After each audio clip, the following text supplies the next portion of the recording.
চাহ শ্ৰমিকসকলে বহুত কষ্ট কৰি শ্ৰম কৰে আৰু তেওঁলোকৰ ওচৰত ভূমি অধিকাৰ নাই আৰু বহুত দীৰ্ঘদিনৰ পৰা তেওঁলোকৰ দাবী যে মাটি পট্টা লাগে।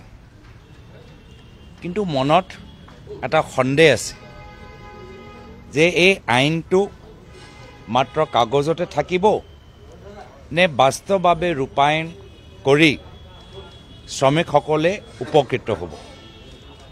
মনৰ সন্দেহ কাৰণটো হ'ল যে এইখিনি কামটো যোৱা 4-5 বছৰত কৰিব পাৰিলেহেঁতেন, যোৱা 10টা বছৰত কৰিব পাৰিলেহেঁতেন। নিৰ্বাচন মাত্ৰ 4 মাহ পিছত এতিয়া মাত্ৰ আইনহে আনিছে। যদি বাস্তৱভাৱে মনত এটা সৎ উদ্দেশ্য থাকিলেহেঁতেন আগতেই কৰিলেহেঁতেন।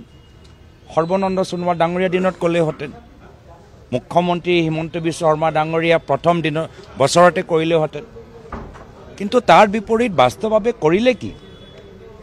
তাৰ বিপৰীত ATC বাগান অকশ্যন কৰিলে, তাৰ বিপৰীত এটাকৈ ডাঙৰ চাহ কোম্পানী অসমক এৰিবলৈ বাধ্য কৰালে। চাহ বাগানবোৰ এনেকুৱা কিছু মালিকৰ হাতত চম্ভাই দিলে যি মালিকবোৰে ভালকৈ বাগান চলাব নোৱাৰিলে।